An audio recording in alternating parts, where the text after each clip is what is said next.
Hello, everybody, and welcome to episode 98 of The Best Games Period, the podcast where we gather together every week to talk about a game that may or may not be one of the best games of all time and deserve a spot in video game canon. I'm your host, Jack Gardner, and with me, as always, is the ever-amazing Naomi Lugo.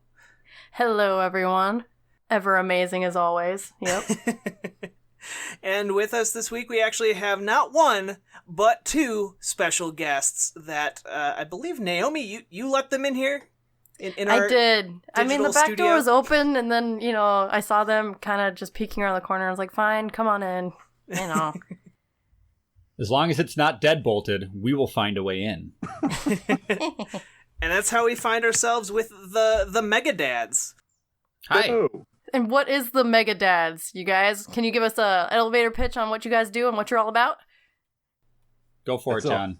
Oh, okay. This is your chance. Oh, the pressure. Mega You Dads. have to say who you are. It's so difficult. Mega Dads is a website that we created 4 years ago. It is run by myself and Adam, and we write about video games and parenting and family type issues. We also have a podcast, Mega Dads Live, which we do every month. And every once in a while, Adam draws comic strips. I make pictures. Adam makes pictures. So basically, the idea for our site was we wanted to represent the old crotchety farts out there. We looked around and we saw too many of you young people. Right. And we decided you were having way too much fun, and we would find a way to ruin it. Yeah, there need to be more farts out there. That's right. Exactly. The world needs more farts. Is that the tagline for Mega Dads? It's not far off. We just find a place to concentrate all those farts in one easy to find location. Like a jar. Yeah, oh man. I think they've been listening to the show, John. I think maybe they have. We've had this conversation. Well, thank you so much for joining the show this week. And also thank you for nominating the game that you did, which I don't think I would have nominated. I've never actually played it until you nominated it and gave me an excuse to play it. But you suggested that we do Silent Hill 2 this week. Yes. Oh yeah, we did. You had never played this game? I've never played any Silent Hill game. Well, this is the only one you need to play. Well, same here. I hadn't played it either.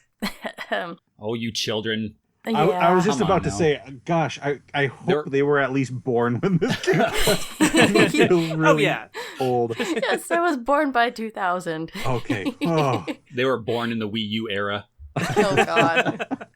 At least we didn't nominate an Atari game. I mean, come on, give us some credit. We would like to nominate Pong. I think I made a mistake, though, when I went about trying to play this game. Because I played the remaster. Oh. And I didn't realize how big of a misstep that was until I started looking more into it as kind of like side research so that I can like talk about it with guests and not look like a fool. Watching footage online, it is shocking how bad the remaster is compared to the original. Just like, even visually, where it's supposed to be better. The remaster? I did play the remaster. I replayed this game about 2 years ago, and I did the remaster. And I hear it's an abomination. I mean, if that's the one way you can play it, I would still recommend it, but it's definitely not the best way to play it. Mm. I feel kind of cheated because I actually went back and watched a Let's Play of the PlayStation 2 version, and I was just like, this genuinely looks better than the PlayStation 3 remaster, which is insane to me. That makes sense, That's not how right? that's supposed to work. I'm pretty sure they just hired this guy who hangs out behind CVS Pharmacy to do the remaster of this. He had no experience in the industry, and they gave him $5, and he's like, "I got this." And I mean, for $5, he did a wonderful job, right? He can do a lot for $5. What made you nominate Silent Hill 2? What is special about it for the two of you? So much. You want me to take this first, John? Go for it. Okay. Well, especially being old, crotchety people who grew up and played this when it was new. At the time, this was cutting edge. But there is something that is so special about Silent Hill 2, where it transcends its jankiness, it transcends its controller problems and the muddy graphics. It's one of those games that has that special X factor. And to me, that is the storytelling. And the storytelling in Silent Hill 2 is very unconventional. It's not like the most polished script, but there's ideology behind this game where there is so many layers. And as you play the game is, there's characters that are talking to you and explaining the plot, but there is so much subtext. And the town itself, being a haunted town, is like a reflection of the main character's psyche. And the more you play this game, and upon repeated playthroughs, you find more and more and more about not only the main character's story, but about the history of this evil, wicked town itself. And it's just, to me, it's like storytelling at its near finest in video games.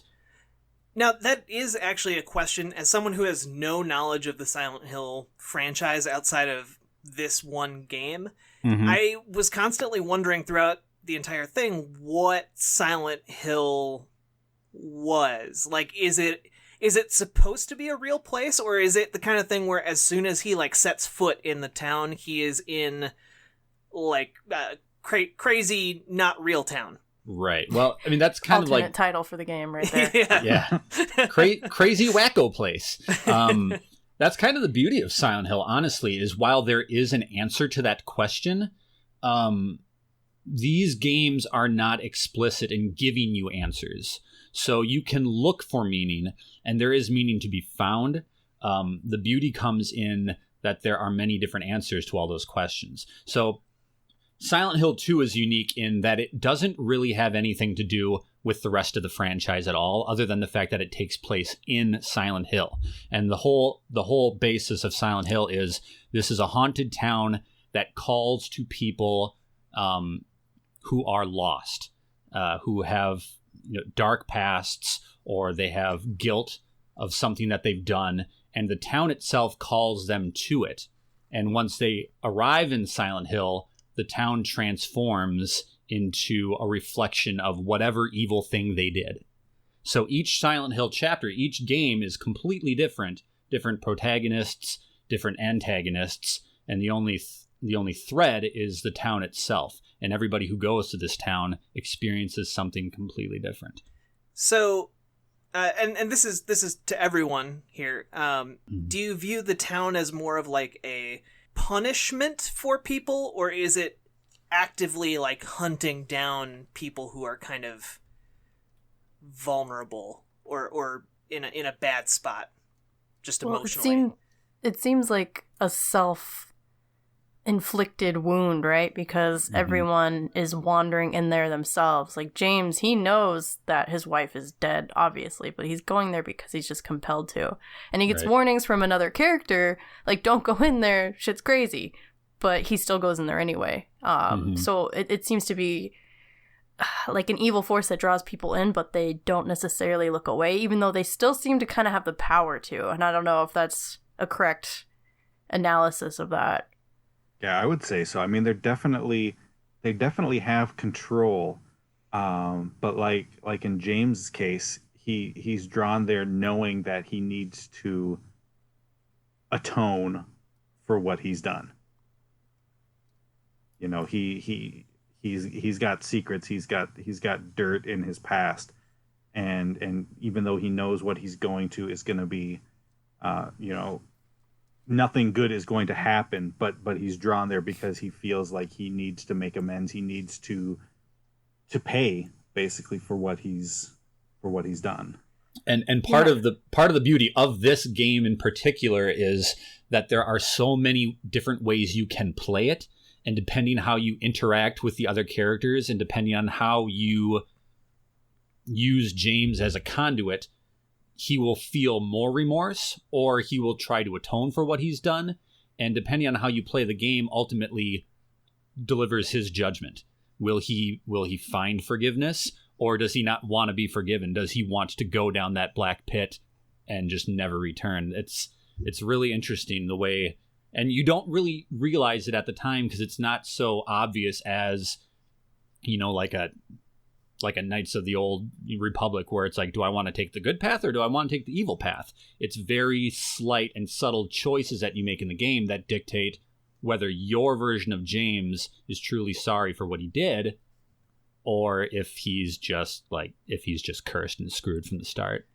Okay, because that kind of confused me. Like, the other characters, there's one that experienced sexual assault as a child, and then I watched a walkthrough, and it was an ending, I guess, where James repented and he was with Mary, and I guess he basically kind of atoned for himself.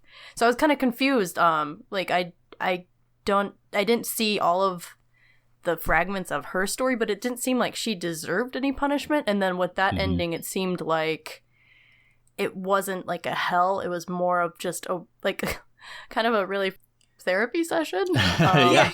So that actually kind of piggybacks off of something that I was wondering about, and that two things. And that's, first, does the town mess with you when you're not in Silent Hill 2? No, not Silent Hill as well. Also, because it seems like James is already kind of messed up by the town before he even actually gets in there, where right. he's like misremembering the events that have brought him to Silent Hill in the first place. Though there are many different theories about whether or not the town itself is even cursed, and whether the people that are there are just flat out crazy. I mean, there are theories that all the monsters that you come across are actually people. I don't really think that's accurate, but I've seen many different theories, and that's kind of the beauty of this franchise, is there's no clear-cut answer. Silent Hill 2 takes place completely within Silent Hill. There are other games in the franchise that actually leave the town, and you see that the curse kind of expands beyond its borders depending on which character is affected and how closely they're tied to the town. But I don't know, there's no real yes or no answer to any of those questions. Yeah, the town definitely personalizes its horror for each individual. The stuff that's happening to James, even if he is standing next to another character, they're not seeing the same things that he is seeing. They're each having completely unique and different experiences. Yeah. And so I guess that's what leads me to ask this, and related to Naomi's question, is the town evil? Like, can you just go to Silent Hill and it works out a smaller issue, and it's not a horrific decaying mound of terribleness? Yeah, I mean, if you don't have any dark secrets, fire. you could just hop through for the weekend, stop at Starbucks, stay at the Motel 6 and go swimming and then leave. But so it's for the morally correct. Okay, got it. I think the official kind of standard explanation for what is going on with this town is in the very first game. There's a character, much like Mary, James's wife, that you're searching for, and this character is a little girl, and she ends up being like a witch, and okay. she was tortured and burned in this town, and her powers, once she was sacrificed, basically cursed the town. And so everything that happens within this town is a result of the horrible torture that this child was subjected to. And that's kind of like the official explanation. And they actually go back to that story in Silent Hill 3, but none of that is really conveyed in Silent Hill 2. and it's not really relevant because it's just happening, you know? Yeah, and I like you've been saying, it's all very open to interpretation, so Right. not these kind of more, I guess, detail-oriented questions don't really matter all that much. You know, it's like any good ghost story or good, you know, spook story. It's scary because you don't know what's happening. You don't know what's around the corner. Like, what you don't see is almost more frightening than if they put it right in front of you. And that's kind of why I appreciate this game, is because it's just totally screwed up. And there are answers there. There are reasons, but that's not really the point. Yeah. Yeah, and I see it kind of like a film or even literature where you can look at those different metaphors and everything and interpret it how you want to. We've kind of been tiptoeing around fan theories. Do you guys have any crazy fan theories of your own that you would like to get out to the world? Conspiracy Corner! Yeah. John? I don't know if I have any real, conspiracy theories. Is it all just a big LSD hallucination? I don't know. I think I basically follow what we've said. I just view it as a cursed town that draws in people with these dark secrets for a variety. The town is almost like a living thing, and it draws people in for these variety of reasons. And it's one of those things that I don't know if I ever, some of my favorite stories are ones that just aren't explained. Like, you don't know all the answers. So I've never really felt this great desire to figure it all out and piece together all the clues and figure out exactly what it all means, because the mystery and the ambiguity is what makes it great to me. Okay. I think there are some interesting... I think this game in particular is probably the most vague in its narrative and its answers, and I think that's one of the reasons why I like this game so much. One of the big questions or mysteries in this game is, as James goes through this town on his quest to find his wife, he comes across this little girl. I can't recall her name. John, do you remember the name of the little girl? Laura. I think Laura is the woman who was abused that Naomi was talking about. Right. Can't recall the name of the little girl. Wasn't the woman who was abused Angela? Oh yeah, you're right. Yeah. I think you're right. Okay, so yeah, it is Laura. Okay. So you come across this little girl who's all alone, and throughout the game, she kind of leads you to new locations as you get closer and closer to Mary. And the game never spells it out, but if you do enough research and pay enough attention to Mary's backstory, you come across the story of when she was really sick because she was terminally ill. It's like the whole... I don't think they ever really explicitly say it's cancer, but we'll just say for the sake of argument, it's cancer. And there's a story of her being in the hospital and becoming friends with this little girl who is also terminally ill. And this little girl passes away. And the game never explicitly says it, but they kind of allude to the fact that that girl is Laura. And so it's her spirit that's bringing you to find Mary. And the game never spells that out for you, but if you pay enough attention and read between the lines, it becomes obvious that this girl isn't even there. It's her spirit trapped in the town, or the town manifesting itself as this little girl. So there's lots of little things like that you could easily just glaze past. That's one of my favorite things about this game, is that there are so many details that are just tucked away in little nooks and crannies in corners of the world. There's the one, that bar that you visit. And Heaven's Night, I think. And the first time you go in there, it looks completely normal. But I think after you go in once or twice, it'll be completely different. And scrawled on the wall, it says there was a hole here once. it's gone now. Yeah. And it's just like, man, like just little touches like that just freak me the hell out. And they don't, they don't explain it. They don't explicitly say what the heck that means, but they're just little storytelling touches that they place throughout this world that just flush it out. Mm-hmm. And I think there are some people who would be kind of frustrated with that in like a modern game. Yeah. Because it doesn't spell those things out, and there are so many things that are so weird and creepy, and like even with that bar that you're talking about, if you go back there after the town has like turned to darkness,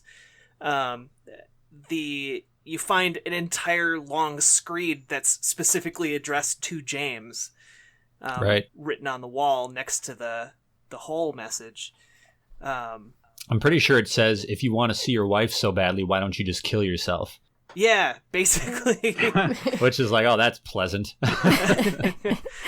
And like just those little tiny touches, like that doesn't have any like effect on the gameplay or anything, but it is creepy as heck. Mm-hmm. Yeah. Well, even at the very beginning of the game, one of Silent Hill's core items that every character gets in every game is the flashlight and the radio. And when you come across the flashlight in this game, it's tucked in the pocket of a sweater that's dressing a mannequin. And so you come across this mannequin and the light is in the sweater pocket, and you take it and you go. But if you really pay attention, the mannequin is dressed exactly like Mary in the photo that you're carrying with you the entire game. So she is the light that is guiding you through this game.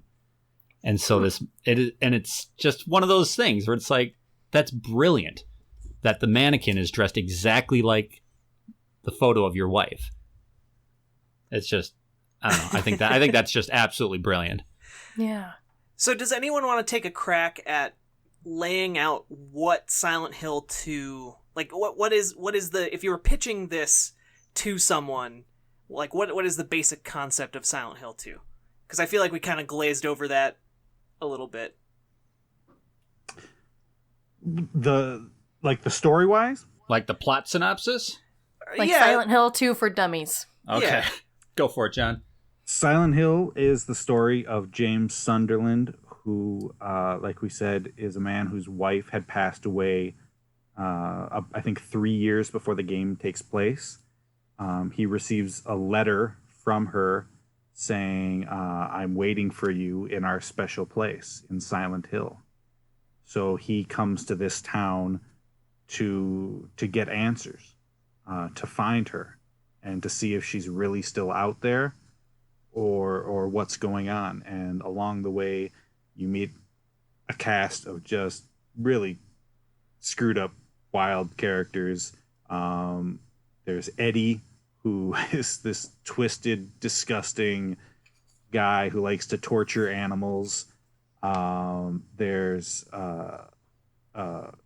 Angela, like we talked about, the teenage girl who's been abused. Maria, who, if there's a character that really like you could dive deep into trying to like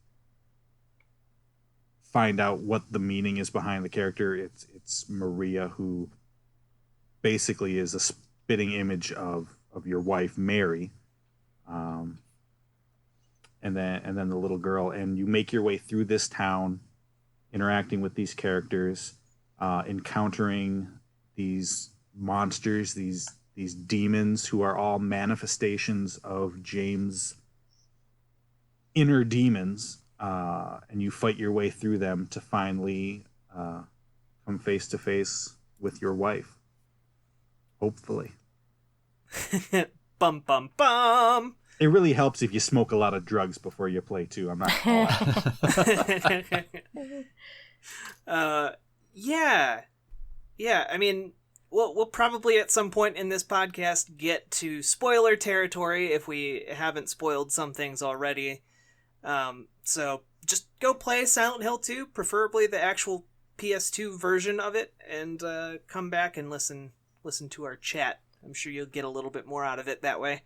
So you spoke about the manifestations of James in these monsters. So there's some pretty cut and dry ones. You see the nurses, everything's pretty much sexualized, so you can kind of draw a line between James and how he treats women, or how he at least thinks of women. So there's like these contorted, like, I don't want to use the word wiggly, but that's the one that came to my head. These wiggly monsters. They're kind of wiggly. And they can kind of symbolize, I guess, tormented souls, or, how James even thinks of illness, the nurses, and all that. But there's one pretty iconic character that doesn't seem to have a cut and dry connection to James's psyche, and that is Pyramid Head. So there's a few theories out there. That he's all about James' psyche.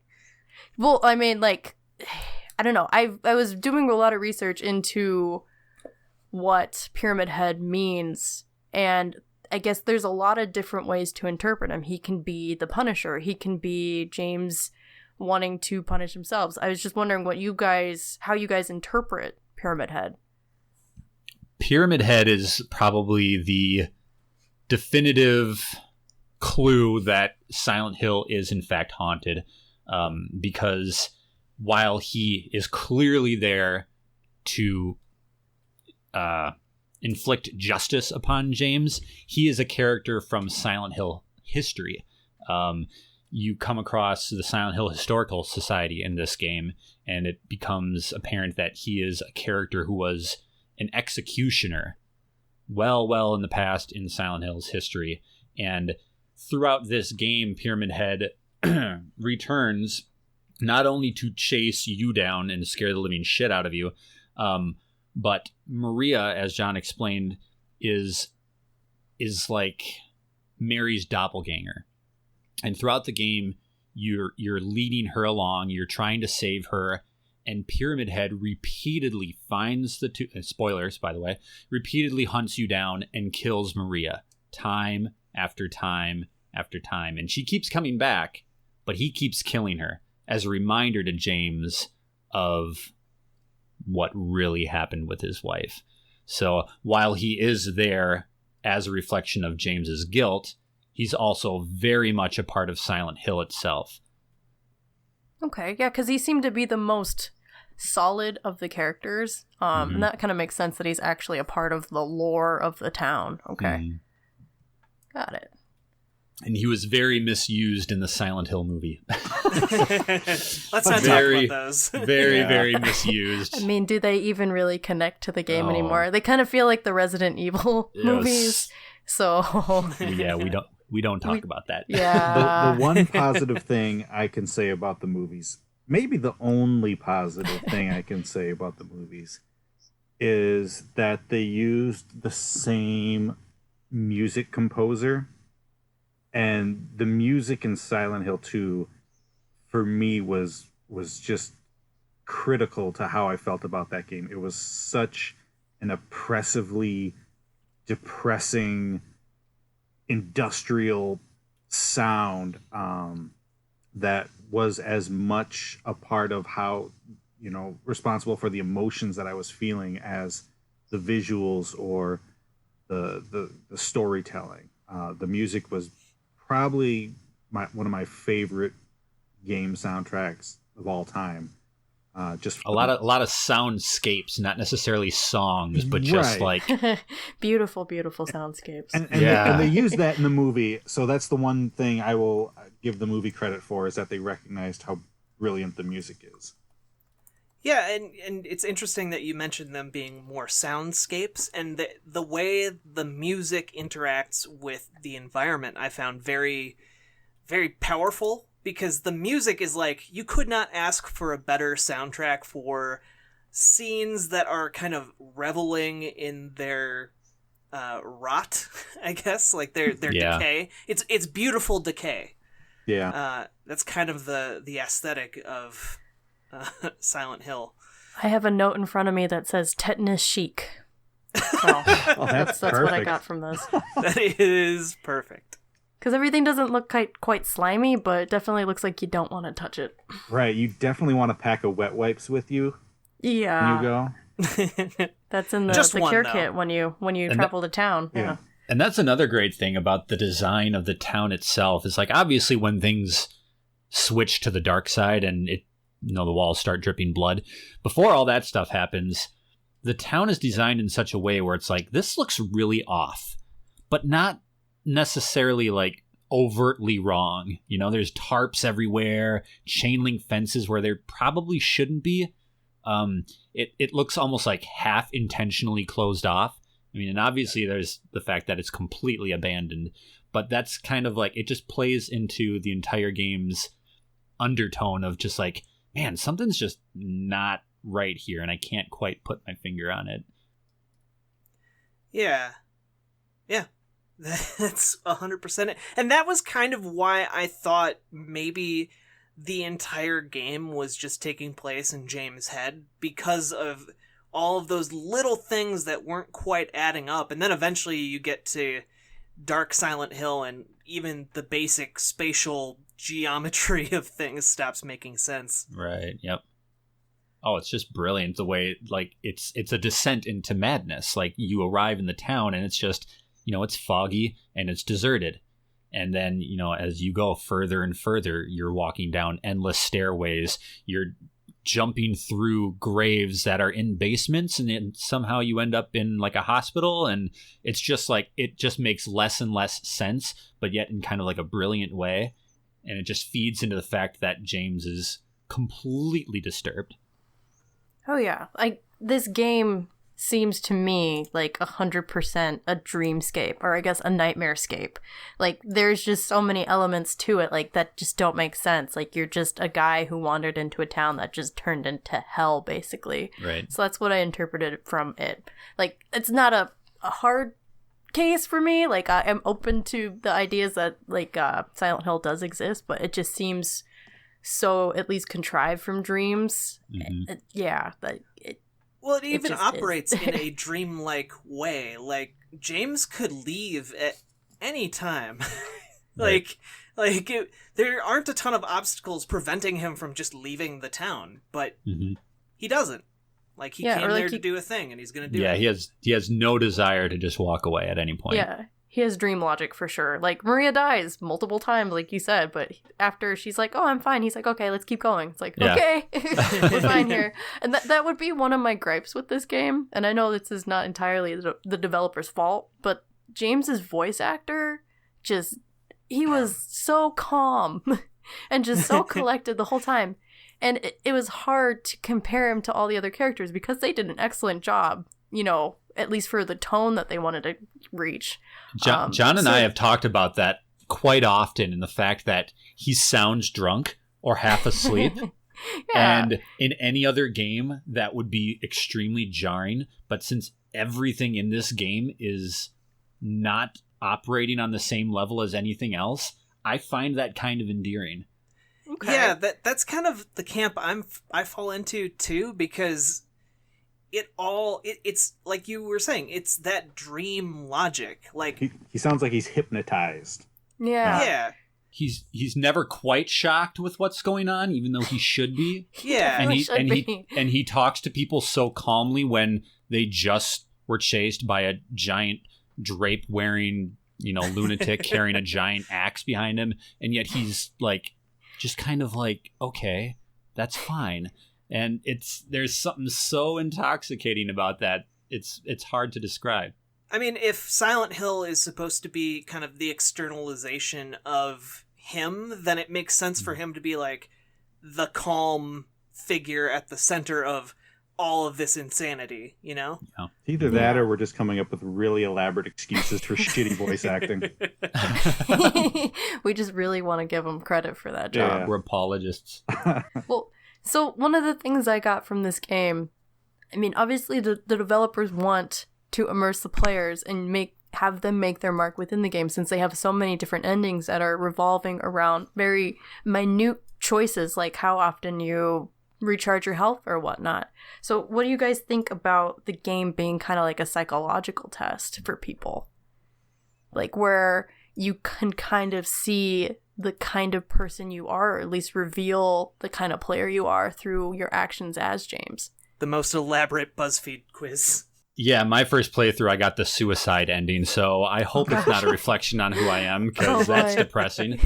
I think, like, for me, there was definitely, Adam and I both connected with this game, I think, in a far greater way than most people do. It's one of our favorite games of all time.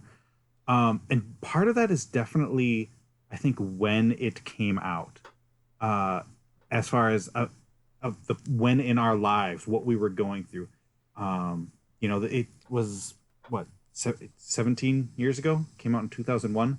Yep. Which I was in my early 20s, and it was a point in my life where I was just very lost, kind of. I was kind of aimless. I didn't know what direction I was headed in life, and just, I don't know. There's something about just this depressing, just somber mood of this game that really spoke to me at the time. I really connected with that. Well, I kind of had my shit together, John. I don't know what you're talking about. I was doing just fine. Thrown all the way under the bus. And I don't know if there's any connection at all. Speaking of, like, the mood and what was happening, I was looking, at some information on the game, preparing for tonight, and I saw when the game was released. The release date was September 24th, 2001. So, 2 weeks to the day after 9/11. So I don't know if, the mood that everybody was in at that point in time too, maybe was like something this just, I don't know, heavy and depressing, connected, and for that reason too. But I don't know. I was ready at that time for that type of game. I think for the both of us, John and I, we're both very story-driven gamers. We like games that put narrative almost above anything else. And I've never felt so compelled to finish a game. I don't know how far you guys got in the game, but there comes a point where you're closing in on the end of this game, and you're almost there, and that Mary is waiting for you right across the lake. And in all of my years of gaming, from the Atari on, I have never felt so drawn to, I just have to see how this plays out. I just have to see how this ends. And I think that's a testament to just the brilliant pacing and storytelling that this game conveyed. And I just don't think games do this anymore. Like, everything is so big budget and set piece driven, and there aren't a lot of games that are quietly reflective like Silent Hill 2. Yes, it's just a horror adventure game. It came out in the age of Resident Evil, but there is something so special about the story of this game that I've never been so compelled. Hey, Adam, do you know what you should play? What's that? You should play Firewatch. Shut up. Speaking of quiet, reflective games. Yeah. Do you think it had something to do too with, especially if you played it in 2001, this seems very different from anything else that you would have been able to play at the time. Like, I don't, off the top of my head, I can't think of anything else in 2001 or before then in games that would have dealt with something like sexual assault in what is a pretty respectful manner. Right.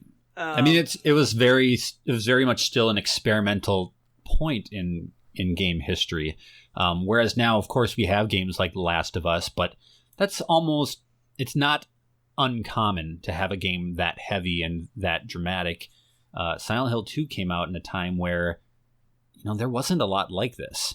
And so I think that made this kind of stand out, but at the same time, it was a very underappreciated game at the time.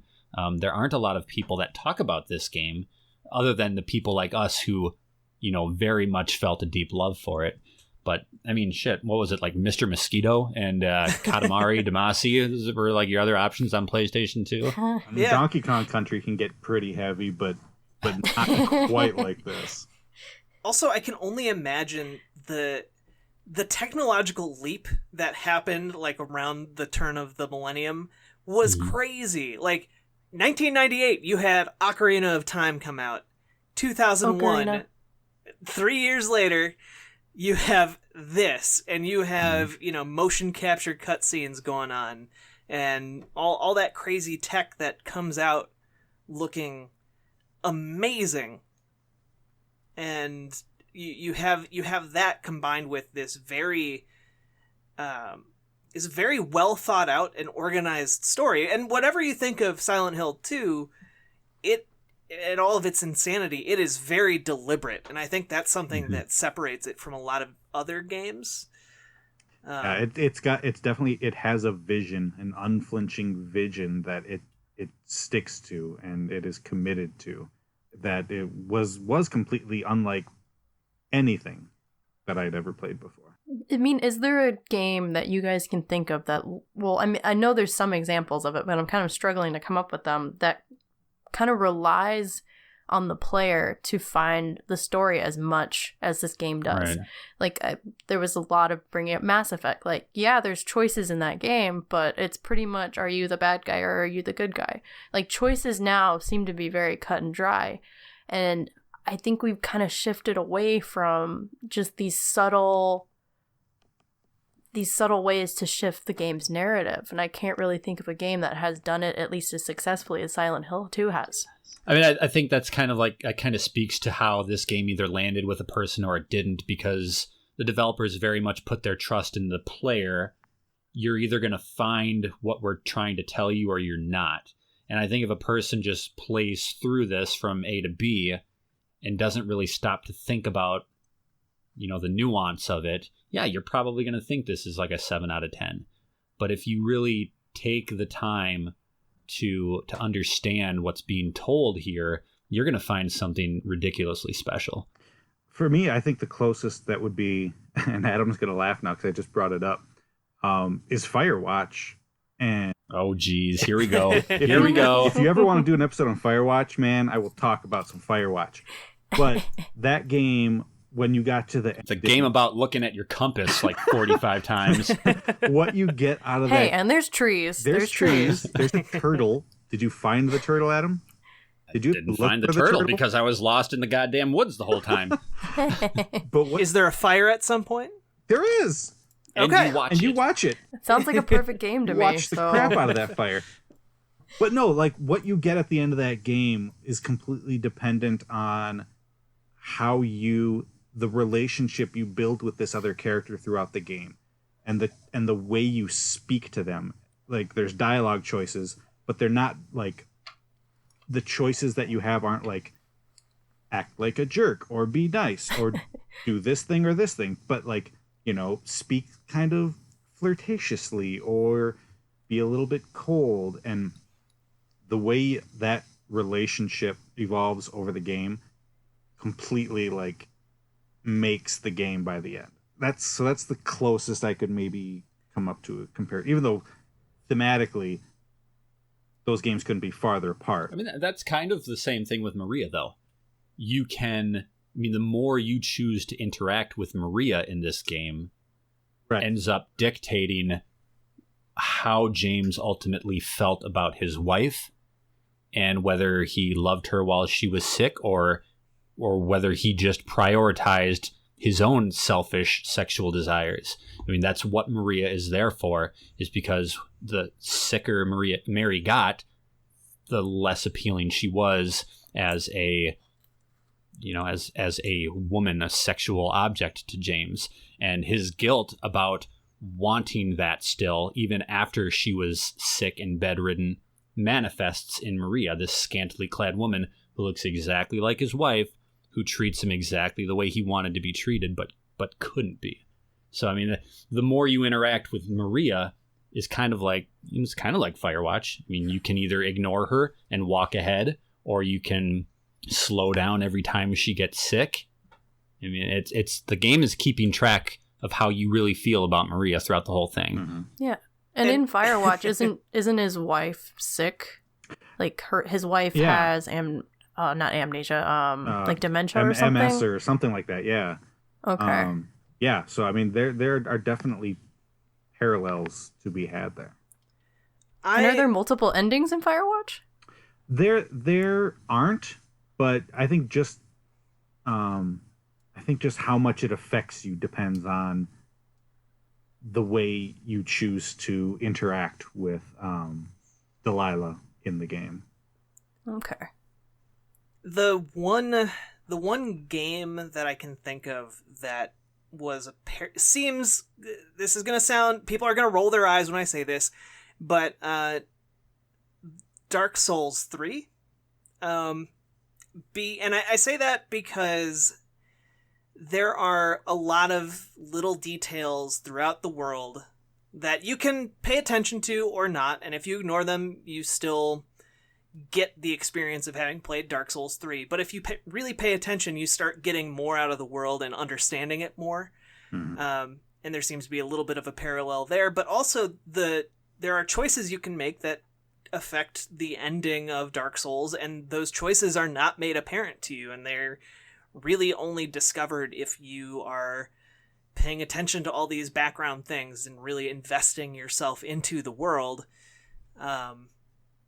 And that's like the only thing that I can think of that has been as subtle as what Silent Hill 2 had going on.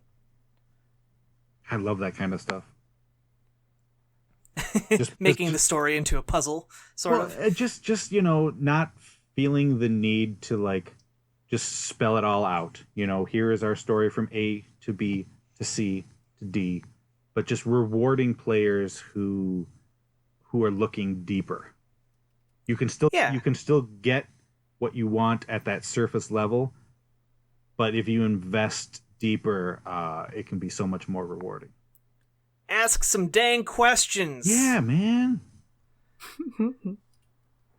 So, as people, or at least I haven't played through the whole game, who haven't played the game, what highlight points would you use to convince me to play the game?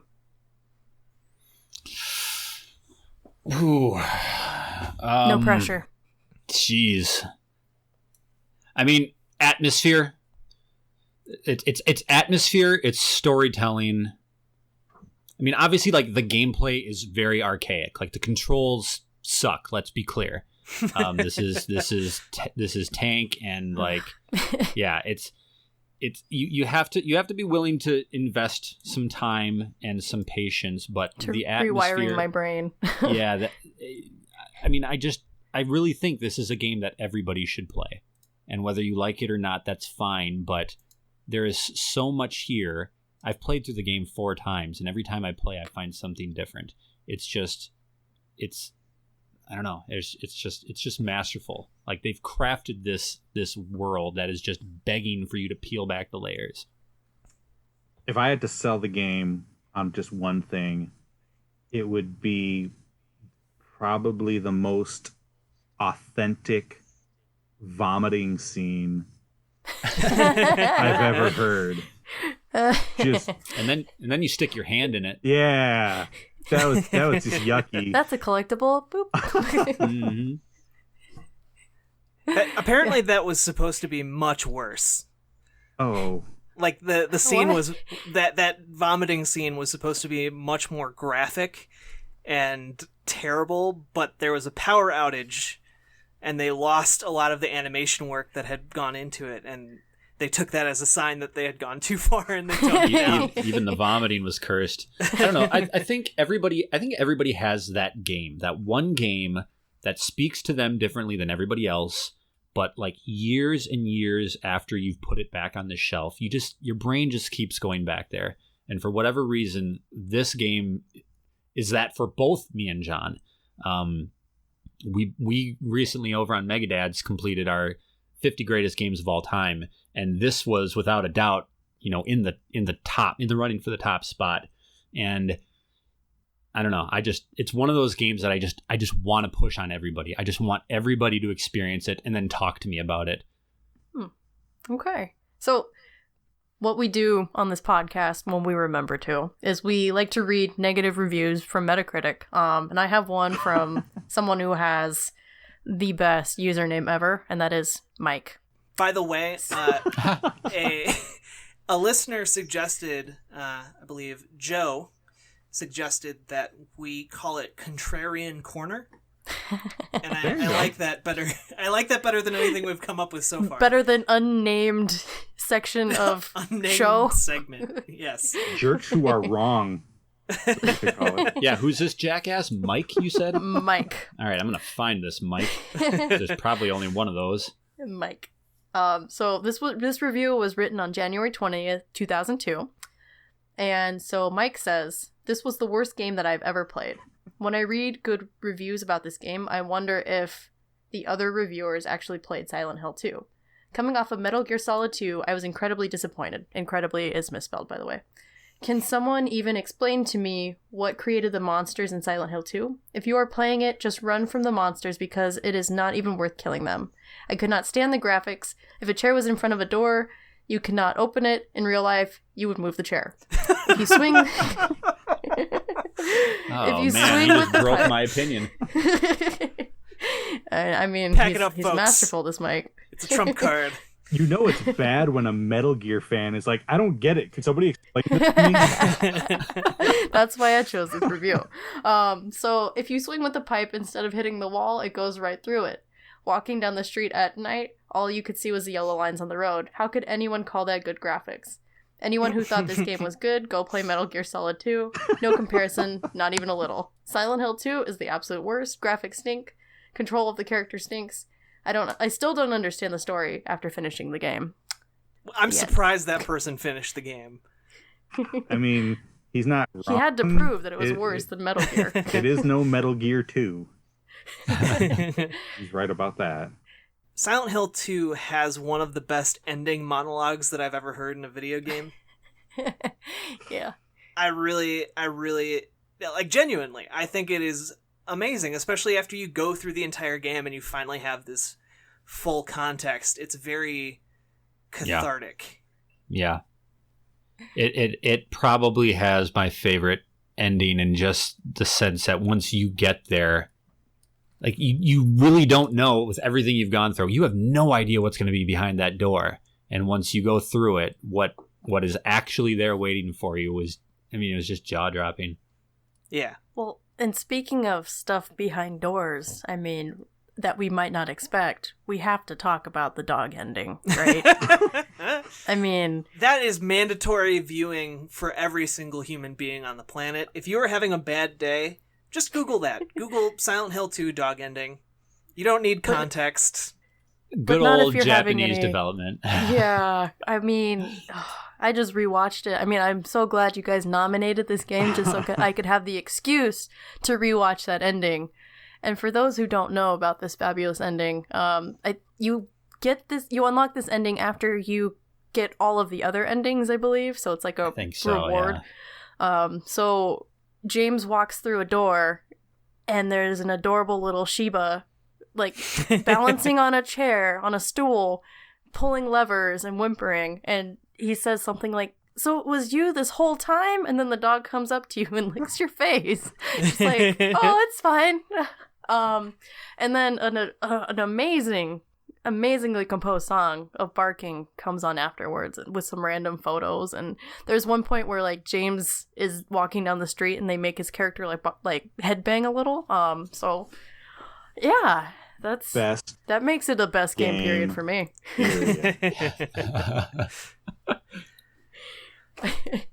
Yeah, I got nothing. I don't even know. I have two other things that I wrote down in my notes.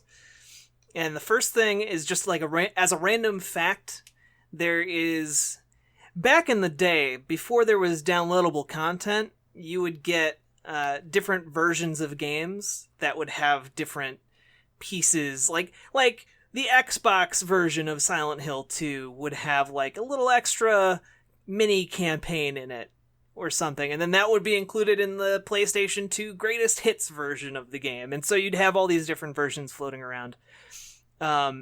In the Born from a Wish add-on for Silent Hill 2, where you play as Maria, there is a character named Ernest Baldwin, and I thought the voice sounded really, really familiar when I saw that part. And it turns out Ernest Baldwin is voice acted by a man named Ward E. Sexton, who is probably best known as being the guy that says Resident Evil on the title screen for Resident Evils 1 through 4. No way. Resident Evil. Oh, that is some deep bar trivia right there, man. And the other thing is, and this is just like a small story from like the development of Silent Hill 2. So there was a guy named the character designer named Takayoshi Sato, and basically he was a painter, but he decided he wanted to go into games because games were kind of the cool thing at the time, and he really wanted to get into 3D animation and modeling, and he ended up being so good at it at Konami that they wouldn't let him work on any games. Like, they just wanted him to teach people how to do this so they could work on other games. And he's like, no, this is like my dream. I want to use this to actually make stuff. And so he actually had to go to his boss and refuse to work until they put him on a game. And it was either going to be Metal Gear Solid or Silent Hill. And at the time in Konami, Team Silent was basically where they put all of their misfits and like people they didn't know how to work with. They just threw them all into a team and were like, yeah, do whatever. We don't care. It's probably going to suck. And they ended up doing Silent Hill. And that ended up being a huge hit. And so they also tried to screw him over with that because they were like, we're going to put someone above you to take all of the credit away from you. And he just refused to work again. And they were like, fine, you won't get any resources until, or you can make the game yourself, or you can get this guy ahead of you. And he's like, fine, I'll do it by myself. And he ended up winning all these awards. And so for Silent Hill 2, he ended up spinning off his own studio called Sato Works. And if that doesn't sound familiar, that's okay, because Sato Works only ever worked on one game, and it's Silent Hill 2, because what happened was Konami essentially paid them half of what they agreed to, and Sato Works was like an internal studio to Konami, but it was on a like non-contractual basis, so there was no legal binding between the two like companies at all. And so when they only paid him half of what they agreed to,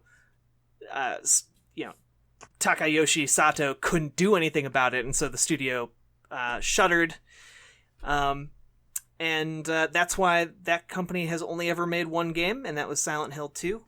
And if you look at the credits of later versions of the game, he's not even included in the credits. Just the name of the company. And now he works at Nintendo, and he makes like Paper Mario games and stuff. So that's what he's doing with his. That's what happened to that horror game legend. Konami making questionable business decisions since 2001. Oh, yeah, they've just kind of always been pricks, haven't they? Huh. Okay. Yeah, I guess so. Okay, so here's the point of the podcast where we decide, does this game belong in the arcanum of best game period? I mean, obviously, you guys are going to say yes. We'll let you guys have the final word, though. I don't know. Mike Yeah. might have No, played No, I don't think so. I think this is garbage. There's like a chair. There's like a chair in front of the door. What the hell? You know, that you broke could it for move me. that chair out of the way. I don't know. It was a heavy chair. It was a really heavy chair. I think it was a recliner. I ain't gonna move that. That was a full-on lazy boy. It's a hide-a-bed couch. I think this definitely has to be, and like I don't I didn't enjoy playing the game, but I enjoyed the story so much, and I appreciated the design of it, especially. Like, this is the kind of game where if you are ever... Like, if anyone is ever designing any horror game ever, they should be required to play this and take extensive notes on how to, like, structure a narrative that gets into, like, the psychological horror, how to structure environments to just mess with people all the time, and all the little subtle ways this game messes with you and makes you uneasy and nervous and feel gross. It's brilliant. And for that alone, like, this is a game that is textbook what you should do for a lot of these things. And definitely there are aspects that have not aged well, like the combat or the ability to not move chairs out of doorways, but... chair moving technology has really come along, though, in this game's defense. I mean, in God of War, you can just smash them. I mean... You just punch right through that chair. Yeah. Treasure chest, poof, it's gone now. Also, I just have to throw this in there. The making of documentaries have really come a long way. The one for Silent Hill 2 has a lot of interesting facts in it, but also when it gets to, like, motion capture stuff, they get a little weird about talking about the motion capture actress for Maria. It was very uncomfortable. I forgot that existed. I don't think I've watched that in, like, over a decade. The phrase "get a little weird" is a little weird. Don't let your wife catch you watching that, John. I'm doing research in here.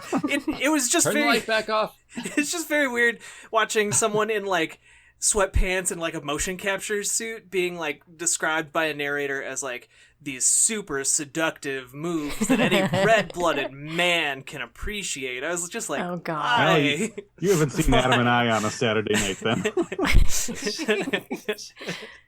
Man, can we just retire the phrase "red-blooded male"? I mean, my god, I'm just gonna put that motion forward. But anyway, this game is a yes for me too, just because it was able to do something with its narrative that I think makes it go beyond and into the level of art. And it's something that a lot of other games have not been able to touch yet, which is just, it's phenomenal to me. And this game, the gameplay itself is pretty much the opposite of what appeals to me. Like, Jack knows I am extremely allergic to puzzles and anything that needs patience, and tank controls, oh my god, those are torture. But I can still appreciate what this game has contributed not only to the horror genre, but to gaming in general. So it gets thumbs up from me. You hear that, Mike? You take your chair and shove it.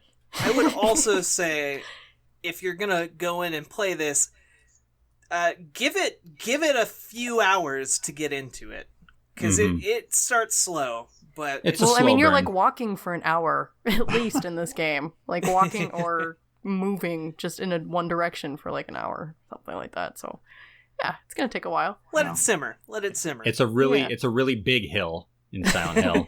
It takes a while. You gotta walk all the way down it, Yeah. or up it, whatever direction you go. Anyway, also not very silent. And I'm gonna make your listeners an offer here, because on Megadads we have a proud history of daring each other. So if your listeners vote this game as one of the best games, period, Adam will post a video on Twitter singing the classic song "Too Legit to Quit" by Mr. MC Hammer. What? So, all right, it's official. It's on so record. vote now. Done. What the? I didn't. What? Yeah. Remember when you agreed to that? Thank you for volunteering. Yeah. So That's really generous. Vote right now. I didn't. What? Yep. So, Twitter listeners or Twitter followers, we will have this game on poll, and you'll be able to bind in your final decision of whether this game is the best game, period. So last week we talked about Minecraft, and we had a poll up on Twitter, and I know you have the Facebook numbers, Jack. Yep. But on Twitter, you guys did not agree that Minecraft is one of the best games, period. You actually, 62% of you said that no, send in the creepers. This game is not. I mean, that's fine. You guys can be very wrong, because it was overwhelmingly a yes on the Facebook poll. What was the percentage there? I'm not sure about the percentage, but it was 66 to 31. Okay. How many of them were Russian robots, though?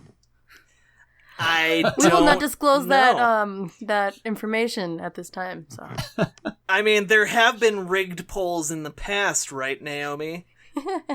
Ni no Kuni is the best game, period.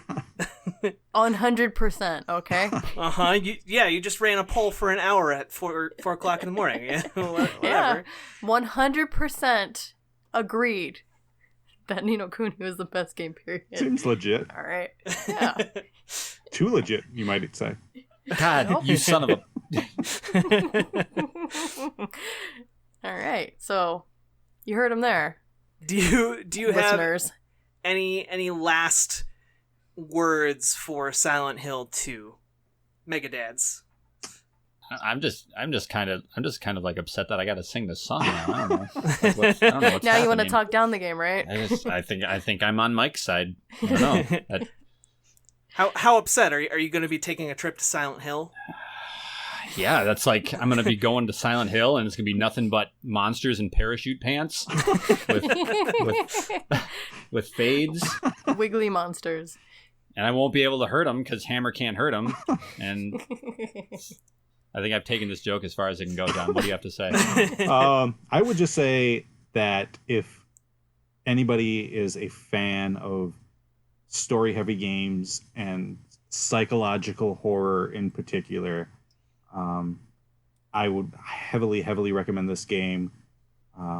Going into it knowing that it is an older game on old technology, but if you have an open mind, I think there is so much to appreciate here, and that's why it's much like our podcast. Sometimes old things can be entertaining, right? And it might suck for a while. It might be real slow, but you might regret it when you're done. But right, you might be incredibly depressed when it's over. You probably won't tell your friends about it. But on that note, where can people find your podcast? Oh, we're on the iTunes and Stitcher and Google Play. A lot of people think our show is called Megadads or Megadads Podcast, but it's actually Megadads Live.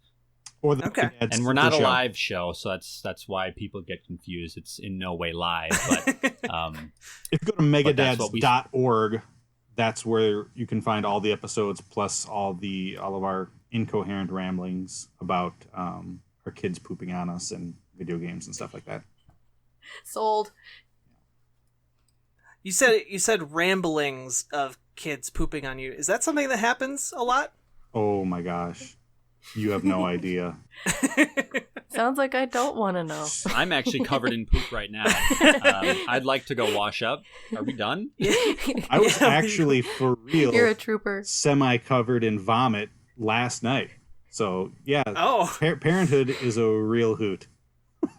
Was it like James puking in the toilet? And your kid was just like... Yeah. Glur, glur, glur, glur. And then I reached my hand in there. I was like, what is this, a Tootsie Roll? But before you send us off, I just want to say thank you very much for inviting us on. I've been enjoying your show since I discovered it. You guys are doing something really awesome. And we really appreciate being here. Well, thanks. The feeling is mutual. Do you, also just another parenting question? Do you often have to reach into the toilet to find various objects? Treasures? Yeah, I mean, you don't have to. Special treasures. It's just kind of like a bonus. Right. Like, if you want to platinum the game, you gotta reach in the toilet. Yeah, you gotta commit. You gotta lean into it. Parenting isn't just something you can half-ass. Well, and you want to find out what they swallowed, so you know what you got to put up on a higher shelf later. So maybe that's another hidden meaning for why James is so just cavalier about reaching into weird slimy holes. Oh, God. He's just a regretful parent. Silent Hill 2 is just an escape. Yeah. Oh, man. His wife's at home waiting for him to get back and change a diaper, and he's just like, no, I'm going to hell. He said he was just going to Target. Same thing, right? And on that note, you can find this podcast on iTunes and SoundCloud and a bunch of other, podcasty type places. You can also find us on Extra Life, which, if you don't know what Extra Life is, it's an awesome charity where people come together and they play games and they raise money for sick and injured kids in hospitals. And that's kind of a win. It's a big win-win type situation. So if you want to learn more about that, you can head over to extra-life.org. And if you want to get involved in the community side of things, you can head to community.extra-life.org, where you'll find this podcast, along with a bunch of articles and stuff about games, and also a lot of people who are just super passionate about playing games and helping kids. So maybe you can make some friends or something. I don't know. I'm not your dad that reaches into weird slimy holes. Hey, that's not, I don't think that's what we said. That's a word-for-word quote. And on that note, I think we have a Patreon too. I guess you could do that. Patreon.com/slimyholes. Oh, God, do not go there. Do not. That's something else, John. That's something else. Patreon.com/bestgames. And Naomi, got anything you want to close the show out on? Want to wash our palate of this weird tangent We totally broke the show. We Just- totally broke the show. Just thank you guys so much for being on the show and talking about toilets. we enjoy. We try to elevate every platform that we find ourselves on. We talk super artsy on this show, so we appreciate that you can get on our level. So thank you guys so much. Thank you. I Absolutely. really appreciate Thanks for it. having us. Next week we tackle bidets. We'll see you on the flippity dippity.